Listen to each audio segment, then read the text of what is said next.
is actually going to be my second time recording this video because I messed up horribly. But we are talking about Yae Miko. Now, the reason why we're talking about Yae Miko today is because of the fact that in 3.7 Phase 1, we are getting a Yae Miko rerun. And honestly, I've been a very big supporter of Yae Miko as a character even since before Dendro came out. And honestly, I think y'all should be too, because she's really that good, especially as an off-field DPS. So today, we are going to be taking the time to actually talk about what you need to do to farm up your Yae Miko, what Yae Miko can do, and of course, what teams you should be using her for. That's right, this is the newest edition of our series where we actually take the build guides and the pre-build guides, combine them into one simple thing to make you all happy. So what is going on, my dudes? Natasha here, back again with another Genshin Impact video. And of course, if you like the content, please make sure to hit that like and subscribe button down below. Don't forget to hit the notification bell to be notified of when the next Genshin Impact video comes out. And of course, leave a comment. Love to hear you guys' opinions on what you think.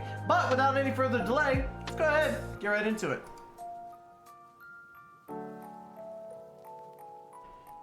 Now, of course, Yae Miko is the Foxian character of Genshin Impact, and I fell in love with this character as soon as she came out. She's actually the second character I triple crowned because I truly think she is just that good. And I was on, you know, the little train of saying that she's just that good even before, when people were like, oh, her tracking's terrible and all this stuff. Trust me, just because her tracking was off does not mean that she wasn't that good.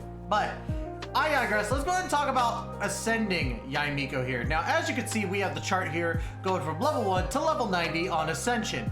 Now, to ascend her from level 1 to level 90 completely, you are going to need 1 Vajrada Amethyst Silver.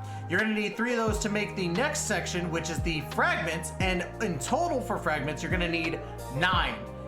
Now, 3 of these fragments make a chunk, which, you know, you're gonna need 9 of those, and 3 of those chunks make a gemstone, as you can see here, which you will need 6 in total. So 1 of the silver, 9 of the fragments, 9 of the chunks, and 9 of the gemstones. You can get these from the Electro Hypostasis, the Thunder Manifestation, or as I like to call them, the Electro freaking what's their name? The Aqua dude that sucks balls. Yeah, you get what I'm trying to say. I hate them, but it's the Electro Bat basically. And then of course you have the Electro Regisfine as well that just came out, plus a couple of the big bosses. I think Child actually drops them, Raiden Shogun does. You could actually get those from them as well. Now, the biggest thing that I always tell people is to make sure that you're farming these specialties ahead of time. C, Gan, and Derma is what you're gonna need. You're gonna need 168 of those. Now, these came out in actually the version 1. I think it's 1.7, 1.8 patch. We actually got these as part of the Midsummer like festival that they did, and these actually became a Inazuma standard. So you will find these in Inazuma. So get 168 of those ASAP. Now, speaking of Inazuma, you're gonna find the Nobushi, and you're gonna need the materials that they drop. You're gonna need 18 old handguards, and 3 of those old handguards make a Kagauchi handguard, which you'll need 30 of those, and 3 of those Kagauchi handguards make the famed handguard, which you're going to need 36. So as we talked about before, you'll need 18 old handguards, 30 of the Kagauchi, and 36 of the famed. And last but certainly not least, you're going to need the boss mats, which is the Dragonair's False Fin, which you get from Enkonomiya, and you need 46 of those. Now, the boss that you have to fight is the 2 little Vishape herds, basically, or as they call them, the Bathsmal Vishape herds. And you get those again in Enkonomiya, so make sure that you farm that. They were hard at the start. Not that hard anymore, to be quite honest. Now, as we go down, we're going to talk about the talents. Now, again, you do not have to triple crown Yae Miko, honestly. I did it because I love the character. But in all honesty, you could honestly focus on just the skill and the burst and be perfectly fine. But we're going to pretend like you're triple crowning them. So, first things first, you're going to need a total of 9 of the Teachings of Light. 3 for each the auto attack, the skill, and the burst. So 3 of those Teachings of Light make the Guide of Lights, and you're gonna need in total 63 Guides of Light, And then 3 of those guides of lights make the philosophies of light, which in total you're going to need 114. So again, 9, 63, 114. That's a lot.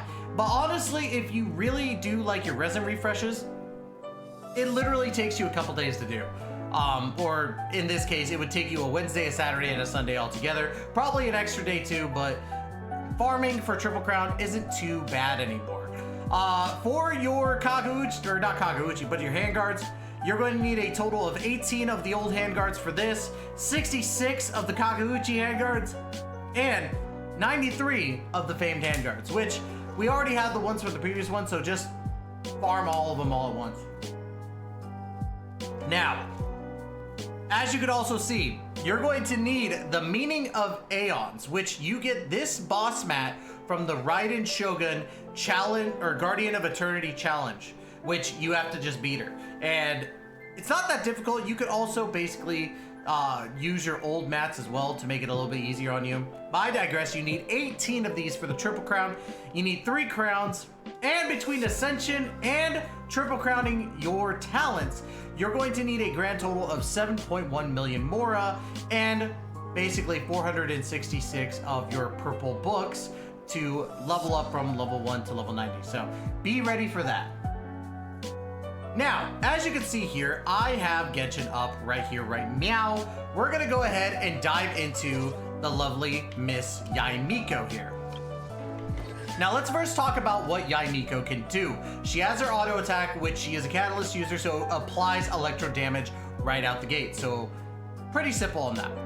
Then you have the Yakan Evacuation Sensho Sakura, which I'm not going to go into big details for this, but basically you're applying electro damage from 3 bolts that you lay on the ground. I can kind of show you a demonstration here if you don't already know. 1, 2, 3.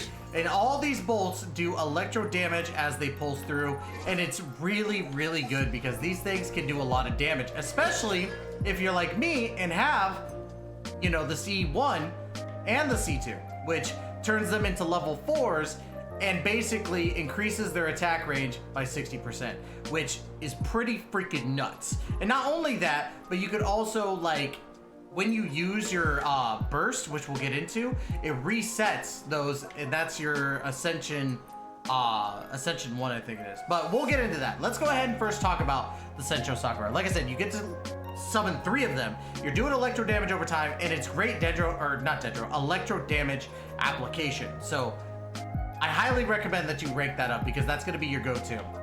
Now, the Great Secret Art Tenko Kenshin, what it does is it brings down a giant bolt of lightning to cause massive damage. But with what happens for this, it's going to also take your Sensho Sakura and it's going to use all 3 charges if they're all in the field at the same time and do 3 extra bolts of damage. And we'll showcase that when we go to hit up Masanori here in a bit.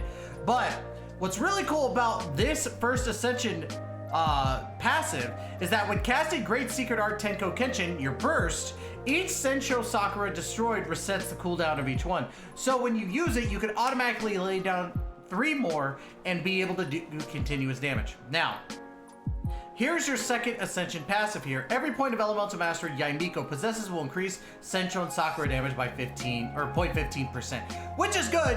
I don't entirely use it. As you can see from my Elemental Mastery, I'm at a 121. But in all honesty, it's not really needed. And I think that a lot of people who use Yae Miko would honestly agree with me in that regard. Now, one of the things that I get kind of talked about is how do you build her when, you know, you have certain like aspects of her? And honestly, it's really not too hard. I have the Kagura's Verity, which is her best weapon. We know this because that's the weapon that she came out with. But you can use other weapons as well. Skyward Atlas is actually not a bad idea for her. Now, granted, if you use that over Kagura's Verity, you're losing the crit damage. But if you don't have... If you don't have Kagura's Verity, Skyward Atlas is not a bad move. But I would say if you're gonna go for a weapon that works the best with her, where is it? It's the Wind Sith. The Wind Sith works really, really well with her, giving her that crit damage that she absolutely needs. Plus the ability to increase your damage overall and your elemental damage and increase your elemental mastery. like at different intervals, it's fantastic. It works really well for her, and I would honestly say the Winston is probably her second best weapon. You can also use this weapon called the Oathsworn Eye, and the reason why you could use that is because it boosts your energy recharge after using an elemental skill, which is fantastic because when you use your elemental skill for Yae Miko, you're using it 3 times, so it helps with that energy regeneration. So that is why you would go for that. For artifacts, first off, let's talk about what you could build. Now, as you can see, I have a 2-piece attack with 2-piece Glad and 2-piece Shimenawas. You should do a 2-piece Thundering Fury and a 2-piece Shimenawas. But if you do decide to go for the 2-piece attack, there's nothing wrong with that. She does really, really well with a 2-piece attack anyway. It's just that, honestly, it helps a little bit more having that electro damage. Now, some people have said to use Tenacity of the Millilith, and to that I say you're on crack. Don't come at me with that. But I would honestly say just stick to 2-piece. It's her best bet. Now, what your focuses should be in general with her is attack or crit rate, crit damage, attack percentage, and energy recharge. Elemental Mastery can work, especially with her second Ascension passive, and honestly, you could probably switch that in, but I would highly recommend more so working on your energy recharge and your attack percentage. That's just personally for me. Like I said, we are showcasing a C2, and we're going to be showcasing 2 teams today. The first team is a pretty basic team, in my opinion, that works really, really well, and it really does focus on the chemistry between Raiden Shogun, Yae Miko, and of course, other great Inazuma characters, which are Kazuha and Kokomi. Now, ultimately, we're going to be working towards a superconduct, or is it superconduct? I can't remember, but I'm pretty sure it is. Superconduct team with Kokomi, Yae Miko, and Raiden Shogun kind of working together. I could be wrong on the elemental resonance on this one, so my apologies. But I'm gonna show it off basically. First things first, we go into this battle, and what we're gonna do is we're gonna lay down Raiden's E, and then go into the off fields, because what that's gonna do is it's gonna do more damage over time, followed by Kokomi's thing. Let's get this going. One with wind and cloud. There is no escape. Let's lay these down again. And what I want to show is these bolts of damage that are going to happen here in a second with what we were talking about. Let's dodge that. Let's make sure that we're keeping our bolts out there. And now watch. Activate the first. Boom. 1, 2, 3. Look at that damage. It was really, in my opinion, very spicy. Time to go. Now let's go ahead and just defeat him real quick. Show them. Boom. Perfect. Yae Miko works so well with this team, it's absolutely bonkers to me. The other team I want to show off is because of how Dendro is now, this is called the Spread Me Alhaitham team per Sip guy. And you can honestly switch out some of these characters. You could switch out Raiden for Fischl, you could switch out Yao Yao with Baizhu, or Baizhu for Yao Yao, whatever the case. Put Kale in there and switch for, like, let's say Kale instead of Raiden Shogun, and then put Dori as a healer. Whatever the case, you can make many switches to this, but ultimately I'm using this all 5-star team because I just want to flex, to be quite honest with you. So what we're gonna do here is simple. We're gonna get the aggravate / quicken stuff going hard right now. So, first things first, of course, same thing as we did before. Pull out Raiden Shogun, get that going. Yae Miko, setting the bolts up. Get Baizhu going. Now Baizhu, I want to make sure to get the heal ready to go, because what's going to happen is that he's going to be basically like keeping our characters going. I don't know why I just did that there. Right now. Why are you... Can you stop? There we go. Alright, so let's get this going, and then go down Alhaitham. Now, as you can see, the amount of damage we're doing between these is bonkers. Show them. Emerge. And then let's just piece the resistance. Boom. Emerge. Boom, boom, boom. That is absolutely ridiculous what Yae Miko is able to do here. Yae Miko is one of my favorite characters. And the reason being is because she came up from all the slander to be this great character. And I felt that she was great before, but honestly, I can say without a shadow of a doubt, she's one of the best off-field DPSs in the game, in my personal opinion, and I think that she's underrated. I think you should summon for her if you haven't had the chance yet, especially with these 2 phases. They're great banners. Yoimiya, Yae Miko in phase 1, and Kazuha and Alhaitham in phase 2. They all synergize together, and it's just fantastic. So if you're thinking about picking up Yae Miko and you have a little bit of spare money, I would say do so. It's definitely worth it.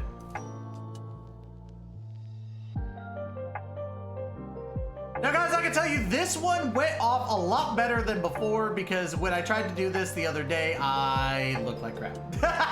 So anyways, that's gonna be it guys. Thank you so much for giving me the opportunity to entertain you. We will be back again with another Genshin Impact video. And of course, leave a comment. We'd love to hear you guys' opinions on what you think about this new style of video that I'm trying to do, combining the two. But once again, Natasha and I signing off. Have a wonderful day. Please be safe, and we will see you in the next video.